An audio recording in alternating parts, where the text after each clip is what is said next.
आदाब, मैं हूं मुमताज आलम रिजवी और मैं बात करूंगा इजराइल और फिलिस्तीन के मसले पर, क्योंकि इस वक्त ये चर्चा हो रही है कि जो 20 नुकाती प्लान अमेरिका ने पेश किया है उसका क्या होगा। क्या उसे फिलिस्तीनी मानेंगे, हमास मानेगा, कैसे उसे माना जाएगा। कुछ मुस्लिम ममालिक ने, जिसमें तुर्की भी शामिल है, जिसमें इंडोनेशिया शामिल है, कतर शामिल है, मिस्र शामिल है, सऊदी अरब, यूएई, ये सब शामिल हैं।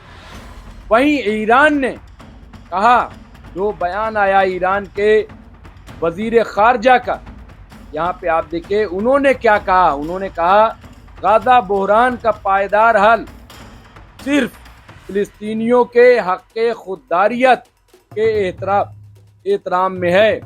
हक खुददारियत, या ये कहा उन्होंने कि ईरान के वजीर खारजा सैयद अब्बास राक्शी ने कहा कि गाजा में जारी बहरान का वाहिद और पायदार हल फिलिस्तीनी अवाम की हक खुददारियत को तस्लीम करना है और उनकी बात को मानना है। ये उन्होंने कहा है और ये बहुत बड़ा बयान मैं समझता हूँ आया। ईरान जिसका कहना है कि फिलिस्तीन फिलिस्तीनियों का है, वहाँ इजराइल के लिए कोई जगह नहीं, वो पूरा फिलिस्तीन बने। और फिलिस्तीन का मतलब कहीं भी ये नहीं है कि मुसलमान, बल्कि फिलिस्तीन का मतलब सिर्फ और सिर्फ ये है कि वहाँ रहने वाले लोग, चाहे वो यहूदी हो, मुसलमान हो, ईसाई हो, कोई हो, और सब वहाँ पे एक रेफरेंडम हो, उसके बाद वहाँ पे चुनाव करा करके और एक जमहूरी मुल्क बनाया जाए, ये कहना है। लेकिन अरब जो हैं वो दरअसल अरब में चाहते ही नहीं है कि कोई डेमोक्रेसी आए, कोई जमहूरियत आए, क्योंकि उन्हें डर है कि अगर एक किसी मुल्क में डेमोक्रेसी आई और चुनाव का सिलसिला शुरू हुआ तो फिर इनकी बादशाहत चली जाएगी। ये जो बादशाह बने बैठे हैं, ये बादशाहत उनकी छिन जाएगी, क्योंकि फिर ये सिलसिला शुरू हो जाएगा। और इसीलिए कभी भी ये लोग फिलिस्तीन में डेमोक्रेसी की बात नहीं करते। अब ईरान ने क्या कहा वो हम आपको बता रहे हैं। ईरान के वजीर खारजा सैयद अब्बास राक्शी ने कहा कि गाजा में जारी बहरान का वाहिद और पायदार हल फिलिस्तीनी अवाम के हक खुददारियत को तस्लीम करना है। कोई भी मंसूबा इस हक को तस्लीम किए बगैर कामयाब नहीं हो सकता। कोई भी मंसूबा, कि जब तक हक खुददारियत, जब तक उसे कायम न रखा जाए फिलिस्तीनियों की। राक्शी ने अमरीकी नशरियाती इदारे CNN को इंटरव्यू देते हुए कहा कि ईरान हमेशा से गाजा में नस्लकुशी के खात्मे का मुतालबा करता रहा है और आलमी बरादरी की जिम्मेदारी है कि वो इन मजालिम को रुकवाने के लिए मुश्तरका इकदाम करें, यानी मिलकर। उन्होंने मजीद कहा कि आलमी इदारों और रियासतों को चाहिए कि गाजा में इंसानी अलमिया को खत्म करने और फिलिस्तीनी अवाम के जायज़ हकीकी हुकूक की बहाली के लिए मुअस्सर और फौरी किरदार अदा करें। ये ईरान का कहना है। उन्होंने बताया कि गुज़िश्ता 8 वर्षों में 100 से ज्यादा मंसूबे अमन के नाम पर पेश किए जा सकते हैं।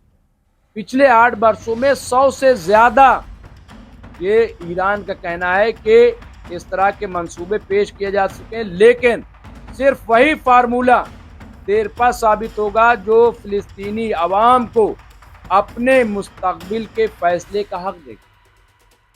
यानी जो फिलिस्तीनी है उनके मुस्तकबिल का फैसला वो खुद करें। उनके मुस्तकबिल का फैसला न तो इजराइल करे, न तो अमेरिका करे, न कोई और करे, वो खुद करें। यानी खुद मुख्तारी उनको चाहिए, वो खुद मुख्तार बने। राक्शी ने कहा कि ट्रंप और नेतन्याहू के दरमियान गाजा से मुताल्लिक 20 नुकाती मंसूबा उन्हें पहली बार कल दोपहर में मौसूल हुआ है और अब वो हमास और फिलिस्तीनी अवाम के रद्द-ए-अमल के मुंतज़िर हैं कि वो क्या चाहते हैं। वो इसे मानते हैं नहीं मानते, ये फैसला खुद हमास को लेना है और दूसरी अथॉरिटी को। उन्होंने मजीद कहा कि ईरान ने कभी भी एटमी हथियार हासिल करने की कोशिश नहीं की।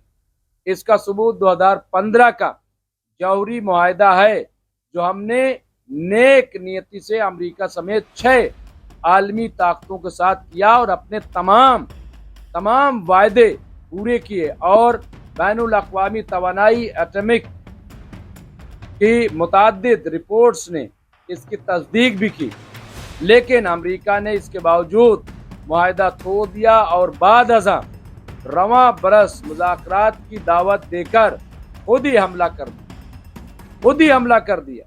हमने मई और जून 2025 में 5 दौर मुज़ाकरात मुकम्मल किए और छठे दौर पर इत्तेफाक हो गया था, लेकिन इससे महज 2 रोज कबल इजराइल ने ईरान पर हमला किया जिसमें अमेरिका ने भी साथ दिया। अब ये कौन गड़बड़ करता है, कैसे गड़बड़ होती है, सब आपको पता है। अब ये ईरान साफ साफ कह रहा है और ये ढकी छुपी बात नहीं है। छठे दौर की वहाँ पे मीटिंग होने वाली थी, इतवार का दिन था, ये सबको मालूम है।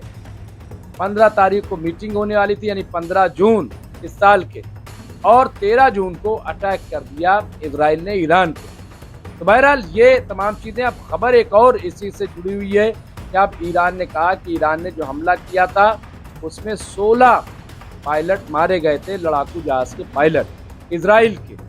ये ईरान ने दावा किया। इस तरह की खबरें चलती रहेगी, लेकिन सबसे बड़ा मसला ये है, ईरान ने क्लियर कट कह दिया, लेकिन ईरान ने ये इशारा भी दे दिया कि जब तक फिलिस्तीन को आप खुद मुख्तार नहीं बनाओगे तब तक कोई इस बात को मानेगा नहीं, कोई इस बात को कबूल नहीं करेगा।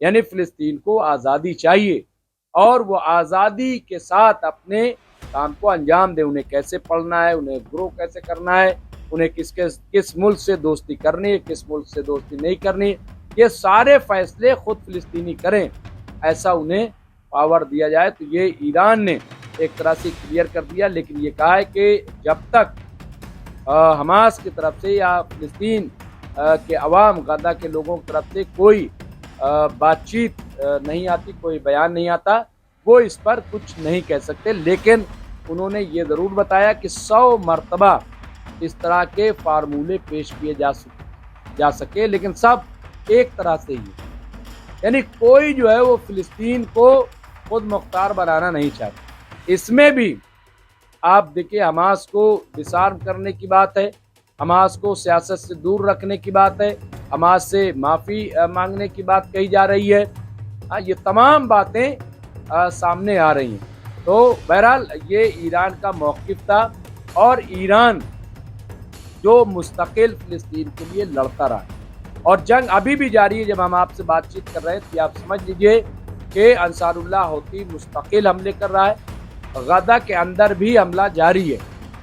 वहाँ पे हमास जो है वो लड़ रही है और बड़े जोरों शोर से लड़ रही है। बस घेराबंदी इजराइल की है, वो घेराबंदी ज़ाहिर है पहले भी थी, अब भी है, लेकिन जंग जारी है और वहाँ पे हर रोज़ 50, 60, 100 लोग मारे जा रहे हैं। ये वहाँ की सूरत हाल है। तो बहरहाल अब ये जो मुस्लिम मुल्क हैं, इन्होंने जिस तरह से बात की है, मुझे लग रहा है कि इसमें कहीं भी इजराइल को कहाँ टारगेट किया गया, इजराइल से क्या ऐसा कहा गया कि जो इजराइल न मानता। सारी बातें इजराइल की मानी गई, लेकिन क्या एक भी बात हमास की इसमें मानी गई? हमास से बात भी चल रही है और हमास से कहा जा रहा है कि आपको हटा दिया जाए। अजीब बात है, हमास से बात भी कर रहे हैं, हमास को लीडर भी मान रहे हैं और हमासी को कह रहे हैं कि हम आपको नहीं रखेंगे। ये कौन सी बातचीत हुई? ये कौन सी बातचीत हुई? आप सीरिया में जुलानी को तो रख देते हैं, वहां हुकूमत बना देते हैं, बशर असद को भगा देते हैं, और यहाँ जो है हमास को आप जिम्मेदारी नहीं सौंपेंगे, क्योंकि हमास खतरा है। तो खतरा तो जुलानी भी हो सकता है, और खतरा आपको क्या लग रहा है कि ये टल जाएगा और आपके मंसूबे कामयाब हो जाएंगे जिस तरह से आप कब्जा करना चाहते हैं? मेरे ख्याल से हालात बड़े टिपिकल है। बहरहाल हम भी इंतज़ार करेंगे कि आखिर हमास इस पर क्या फैसला देता है, उसका क्या जवाब आएगा। क्या हमास ये मान जाएगा जो डिसआर्म होगा? क्या हमास ये मान जाएगा कि वो सियासत से अलग हो जाएगा? क्या हमास ये मान जाएगा कि हाँ, हम इजराइल से माफ़ी मांगे? हालांकि इस वक्त माफ़ी वीर तो इजराइल बना, क्योंकि इजराइल ने फिर एक बार कतर से माफ़ी मांगी है। उसको लेकर इजराइल के अंदर हलचल तेज है। बेन गवीर ने नाराज़गी जाहिर की है, बेंजामिन नेतन्याहू की तनकीद की है। लेकिन बहरहाल जो भी इस सिलसिले में और होगा, हम आपको अपडेट करते रहेंगे। देखते रहिए एमएमसी न्यूज़ इंडिया। बहुत बहुत शुक्रिया।